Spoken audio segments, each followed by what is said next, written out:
mempersembahkan Sandiwara Radio, misteri dari Gunung Merapi.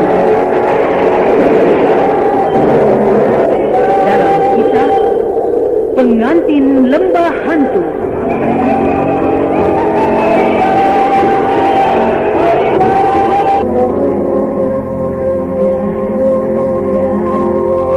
Naskah karya Asmadi Syafar,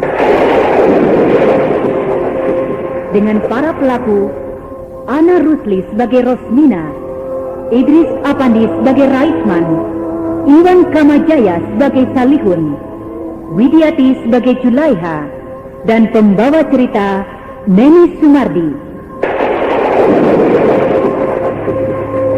Sewaktu Mardian berkenalan dengan saya, dia belum beristri. Jadi sayalah istri pertamanya. Oh, begitu. Jadi sayalah yang berhak untuk mengambil dia kembali ke tangan saya. Tapi sayang, Di, dia sekarang sedang pergi meneruskan sekolahnya. Tapi dia sebenarnya ada di sini, Pak. Tidak. Dia tidak ada di sini. Dia pergi jauh. Kalau begitu, Bapak kurang tahu daripada saya. Sebenarnya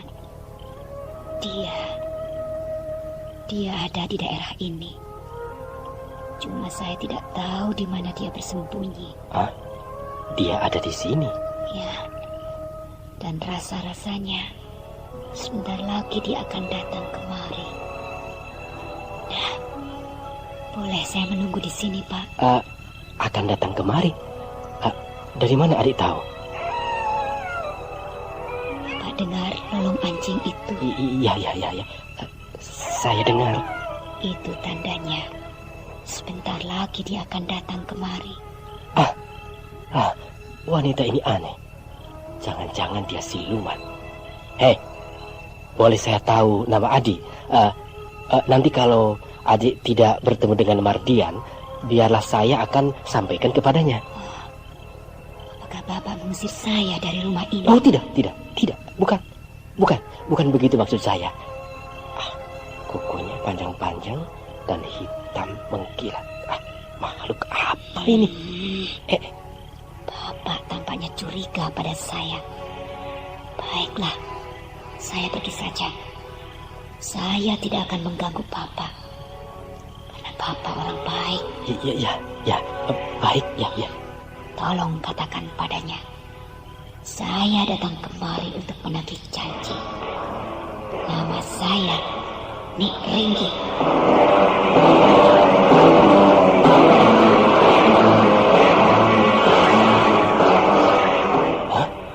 Cepat betul jalannya wanita itu. Dia hilang dalam gelap malam. Kejadian apa ini? Dan rasa-rasanya aku pernah melihat wanita itu.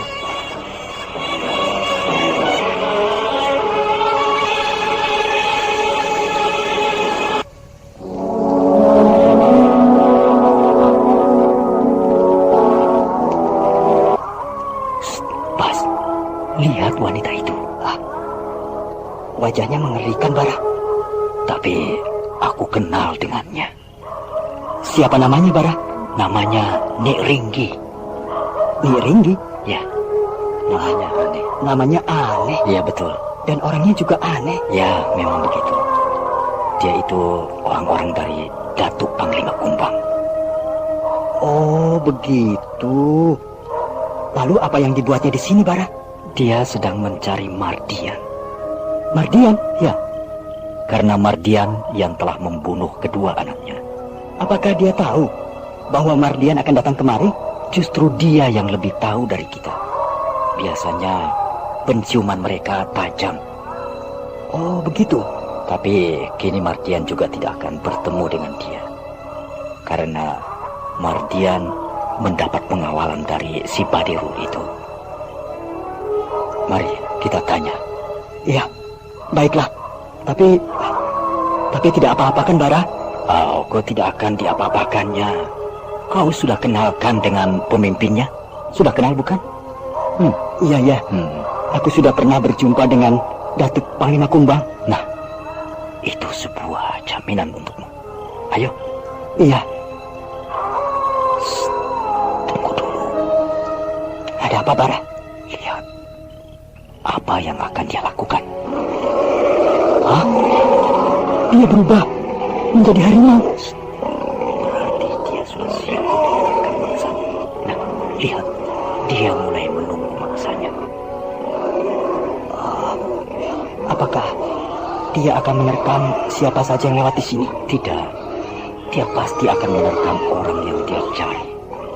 Lalu, apakah akan kau biarkan dia membunuh orang di sini? Biasanya yang akan dibunuhnya adalah orang yang memang diincarnya. Oh, jadi Mardian yang akan dibunuhnya maksudmu? Ya, Mardian. Lalu, Mardian kalau begitu berada di sekitar tempat ini? Aku rasa begitu.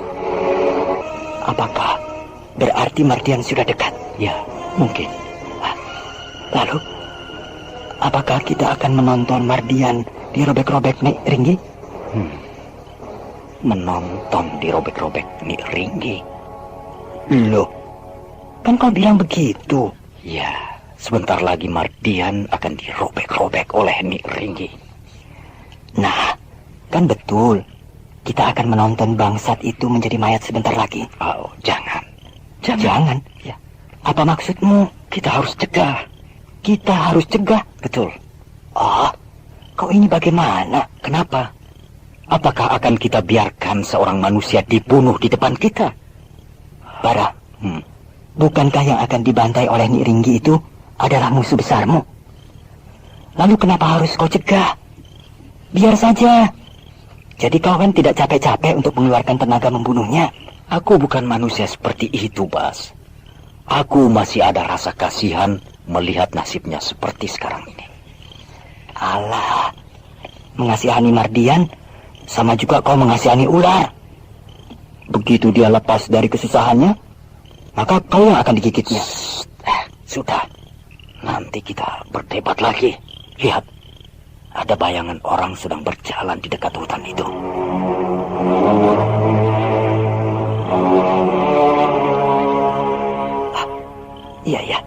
Iya. Tampaknya dia sedang tergesa-gesa. Bukankah itu Mardian? Ya, Mardian. Sekarang kau perhatikan Nik Ringgi itu. Dia sudah siap untuk menerkam mangsanya. Dan kini saatnya aku harus bertindak. Nik Ringgi tidak jadi menerkam. Dia dan Mardian sama-sama terpental dengan arah yang berlawanan. Ya. Apakah mereka terluka oleh serangan kau tadi? Tidak. Mereka hanya terkejut saja. Dan sekarang aku akan serang Mardian supaya dia lari dari daerah ini.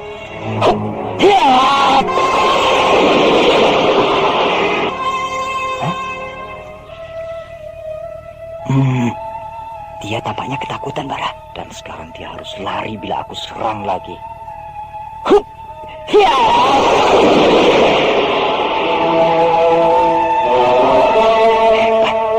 Dia lari karena di depannya seperti ada bola api yang mengejarnya bergulung-gulung. Lebih bagus begitu daripada dia dihadang Nik Ringgi dan lalu dirobek-robek oleh anak buah Datuk Panglima Kumbang itu. Marah?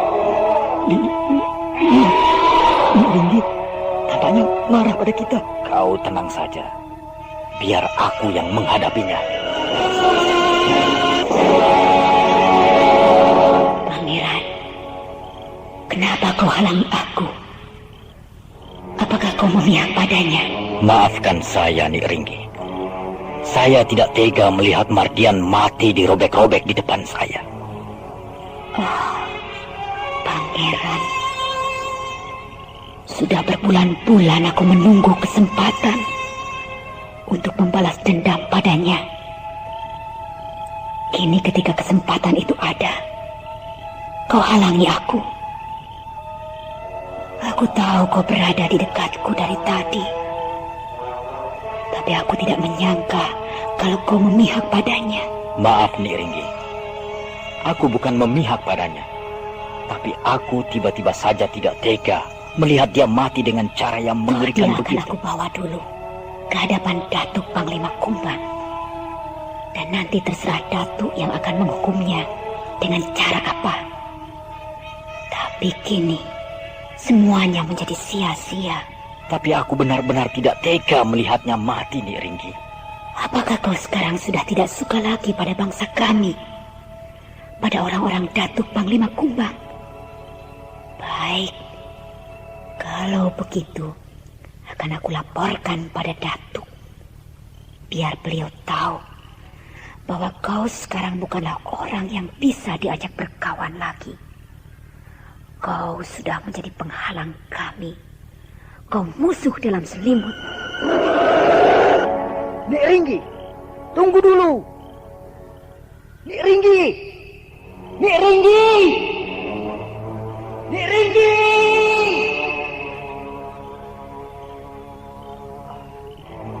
Dia sudah jauh. Kau membuat persoalan baru saja, Sembara. Ya, dia marah padaku. Padahal maksudku baik. Bagaimana kalau Datuk Panglima Kumbang marah padamu? Semoga Datuk Panglima Kumbang mau mengerti apa yang terasa di hatiku sekarang. Dan kalau dia tidak mau mengerti, bagaimana? Maka berbahaya bagiku. Kau benar-benar bodoh, Sembara. Kini Nik Ringgi mulai berkeliaran lagi untuk mencari Mardian. Dia tahu bahwa Mardian masih ada di dekat daerah itu. Dan ketika Mardian mencoba mendekati rumah mertuanya untuk mencari Farida, hal ini diketahui oleh Nik Ringgi, siluman harimau yang selalu mengintai kemana Mardian pergi. Dan bila ada kesempatan, dia akan membalas dendam. Namun sayang, ketika kesempatan itu datang, tindakannya dihalangi oleh Sembara yang tiba-tiba saja menolong Mardian atas dasar rasa kasihan belaka. Namun karena perbuatan dan tindakan Sembara itu, Nik Ringgi menjadi sedih dan marah, sehingga dia menuduh Sembara sudah berpihak pada Mardian. Dan kejadian itu akan dilaporkannya pada Datuk Panglima Kumbang. Kejadian itu membuat Sembara jadi bingung, karena Nik Ringgi tidak mau mengerti apa yang dilakukan Sembara.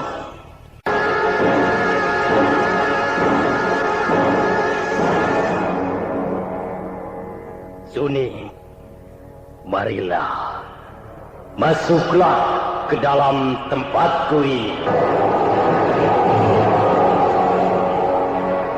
Suni, jangan kau ragu. Kau sekarang adalah calon pengantinku.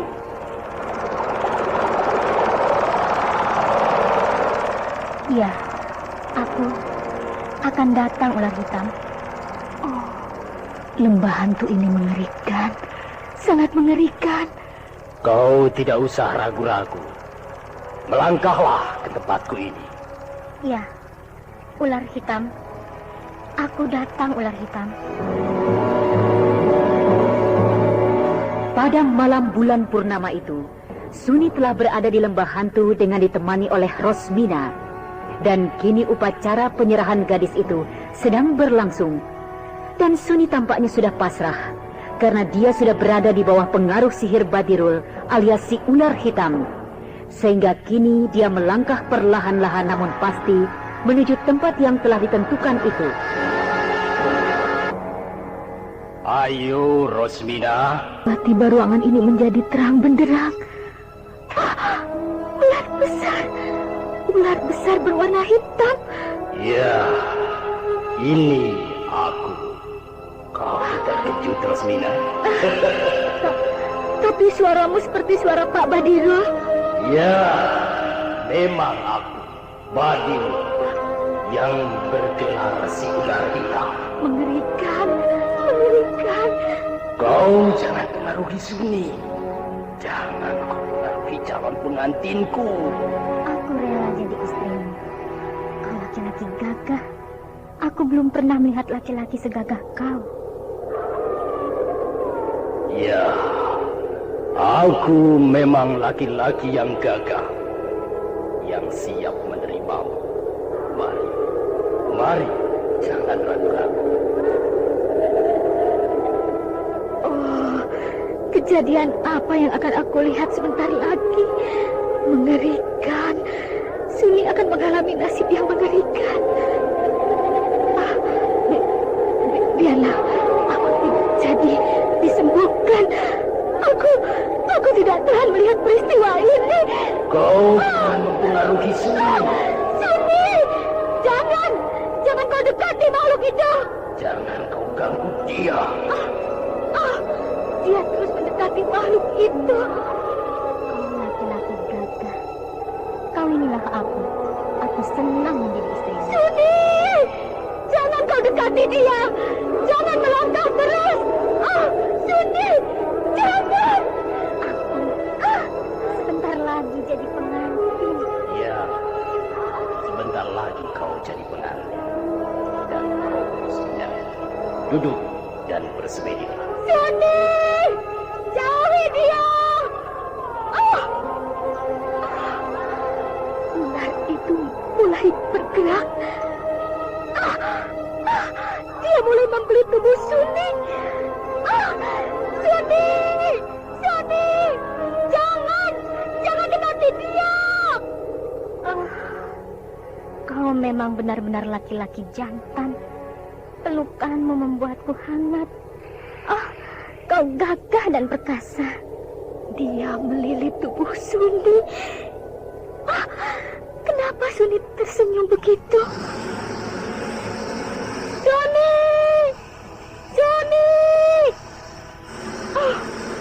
Dia tersenyum terus.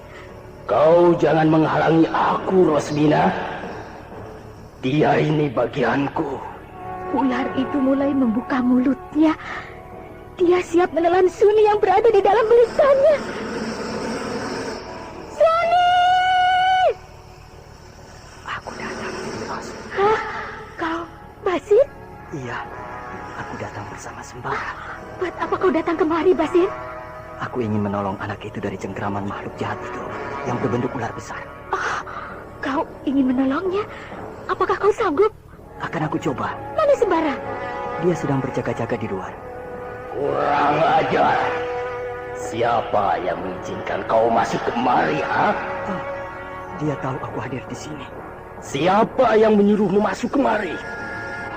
Kenapa? Kau bingung bahwa penjagaanmu bisa kami tembus? Baik. Kau tidak akan bisa keluar lembah ini dengan selamat. Karena kau telah mengganggu upacaraku. Kau melakukan upacara yang harus kami basmi. Upacara dengan membunuh seorang wanita untuk kau jadikan korbanmu. Kau mengetahuinya? Mana temanmu itu? Suruh masuk dia kemari. Biar aku lumat kau bersama-sama dengan dia sekaligus. Sebaiknya kau hadapi saja aku dulu. Dan bila aku tidak sanggup, baru dia yang akan menghukummu. Baik. Bersiaplah kau untuk mati di dalam gua ini. Yes! Kau tidak akan bisa bergerak leluasa dalam wujud ular seperti itu, Badirul. Kurang ajar. Kau rupanya tahu apa yang terjadi pada diriku. Rasakan seranganku ini.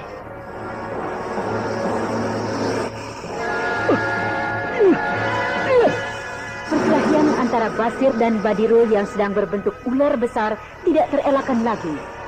Ular hitam dan besar itu bergerak ke sana kemari. Sementara Basir dengan sigap mengelak bila serangan-serangan ular besar dan hitam itu menerpa badannya. Celaka. Semburan bisanya sangat panas. Berbahaya. Walaupun gerakannya lamban, tapi udara di sekitar sini sudah penuh dengan bisa ular itu. Kenapa Sembara tidak datang membantu aku? Walaupun dia bilang bahwa aku mampu menghadapi ular ini seorang diri, tapi ternyata aku kewalahan. Aku harus cepat-cepat menyelamatkan gadis itu. Gadis ini sudah mati. Badannya remuk dan tampaknya dia mati karena terkena racun ular itu. Aku harus cepat-cepat keluar sebelum ular itu tahu bahwa aku berada di singgasananya. Kau mau kemana, anak muda? Jalan keluar sudah aku tutup. Sedangkan kawanmu itu tidak akan bisa masuk kemari. Ular itu menghadangku di pintu gua ini. Celaka. Aku tidak bisa keluar. Basir memang benar-benar terjebak di dalam gua itu.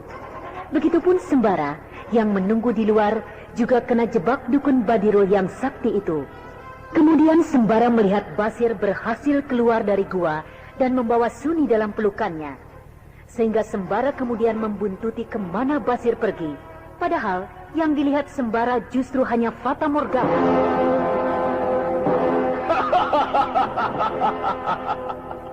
Kau tidak akan bisa lari dari sini. Kalau kau coba-coba melawan, maka kau akan mati di dalam gua ini.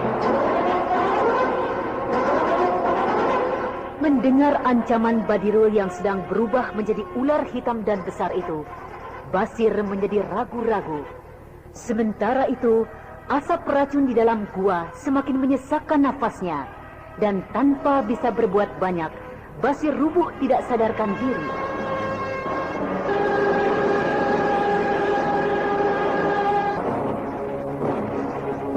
Kenapa kau menyuruh orang lain datang ke lembah itu, ha? Saya tidak menyuruh siapa-siapa, Pak. Itu buktinya. Ada 2 orang pemuda yang masuk ke lembah itu sewaktu upacara sedang berlangsung. Saya betul-betul tidak menyuruh siapa-siapa datang ke sana. Sungguh, saya berani sumpah. 2 orang pemuda yang datang itu adalah juga 2 orang pemuda yang selalu memperhatikan rumah ini. Dan kau tentu kenal dengan mereka. Saya betul-betul tidak tahu. Saya tidak kenal mereka. Kau betul-betul pembohong besar. Anak muda itu memanggil pipi padamu. Apakah itu berarti lain? Oh iya, saya ingat. Tapi saya tidak tahu siapa dia. Baik. Kalau kau tidak mau juga mengaku, tidak apa-apa. Tapi sebentar lagi, kau akan aku bawa menemui orangnya. Supaya kau bisa melihat siapa dia sebenarnya. Bencana ini bertambah dalam memerosokkan aku. Dan kau juga harus tahu bahwa dengan kejadian itu, penyakitmu tidak bisa aku sembuhkan. Tidak bisa disembuhkan. Ya, tidak bisa. Lalu, bila saya bisa sembuh, Pak? Kau masih ingin sembuh? Iya, benar. Saya sangat mengharapkan bisa sembuh. Baik, aku masih kasihan padamu. Walaupun kau telah melanggar dan membuyarkan pengobatanku. Lalu, apa yang harus saya lakukan? Kau harus menyediakan seorang gadis lagi buatku. Seorang gadis lagi? Apa tidak ada syarat yang lain? Syarat yang lain? Ya, yang lain yang bagaimana? Misalnya, tanpa harus mengorbankan nyawa orang. Tidak, cuma itu syaratnya. Kalau kau tidak mau, silahkan kau pergi dari sini. Aku tidak akan menahanmu dan menghukummu seperti si Mardian. Iya, baiklah. Saya akan coba. Tapi saya tidak tahu apakah saya bisa atau tidak. Bisa atau tidak bisa, itu bukan urusan. Sebenarnya Badirul itu merasa kasihan pada Rosmina yang gagal dia obati karena ada gangguan dari Basir yang tiba-tiba saja bisa masuk ke dalam gua itu tanpa mendapat rintangan sedikit pun. Kemudian dia memberikan kesempatan sekali lagi untuk bisa mencari seorang gadis untuk dikorbankan di lembah itu. Sementara itu, Badirul sudah mendapat kekuatan ilmunya kembali ketika pada malam itu dia telah mendapat korban, yaitu seorang gadis yang bernama Suni yang telah mati secara mengerikan di dalam gua itu. Pergilah. Iya, saya pergi. Dan kau jangan kembali kemari sebelum membawa seorang gadis untuk tumbalmu. Seorang gadis lagi untuk tumbalku. Mengerikan. Kenapa? Kau masih ragu-ragu? Tidak. Ya, saya akan coba. Bagus. Ya, saya permisi. Tapi kau harus bertemu dulu dengan pemuda ini.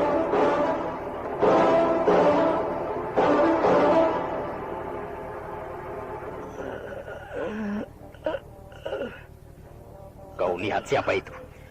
Iya, saya... Kau kenal padanya bukan? Dia orang kampung saya. Dan kalau begitu, benar kau yang menyuruhnya masuk ke gua itu bukan? Tidak, aku tidak menyuruh siapa-siapa ke sana. Tampaknya kau memang berbicara jujur. Tapi aku merasa bahwa anak muda itu pasti ada yang menyuruh. Namun aku tidak tahu siapa dia. Baiklah, kau boleh pergi. Tapi, kenapa dia dikurung seperti itu? Bagiku, siapa-siapa yang mencoba melawanku, akan aku kurung seperti binatang. Oh, begitu. Ayo, pergilah. Iya. Cari seorang gadis dan bawa kemari. Iya, akan saya cari. Badirul dan Rosmina meninggalkan tempat Basir dikurung di dalam sebuah kamar yang mirip seperti kerangkeng itu. Dan tidak lama setelah kedua orang itu berlalu, dari arah lain datang seseorang mengendap-endap mendekati tempat Basir tergeletak.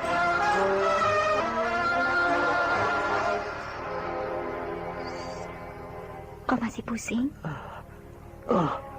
Siapa kau? Aduh, kepalaku. Kau tampaknya masih dipengaruhi asap racun. Asap racun. Itu yang melihatku menolongmu. Tunggu. Kenapa kau bisa ada di sini? Nanti kau juga akan tahu. Nah, sudah ya, aku pergi dulu. Aneh. Ada gadis yang menolongku. Seruni. Namanya bagus. Sebagus orangnya. Tapi di mana aku sekarang ini? Aku seperti dikurung. Kini Rosmina berusaha kembali untuk mencari gadis yang lain untuk dijadikan tumbal, karena Suni telah mati dibelit oleh ular besar itu. Sementara itu, Basir ditolong oleh seorang gadis yang berwajah manis yang bernama Seruni, sehingga Basir terhindar dari bahaya maut akibat racun ular yang terhisap olehnya. Namun yang membuat Basir penasaran adalah dia tidak tahu dari mana dan siapa gadis yang bernama Seruni itu. Nah, saudara pendengar, siapakah gadis yang bernama Seruni yang berwajah cantik itu? Dan di manakah dia bisa masuk ke tempat Badirul yang terkenal angker itu? Saudara pendengar, demikian tadi telah kita ikuti serial Sandiwara Radio ini. Sampai jumpa esok hari pada waktu dan gelombang yang sama.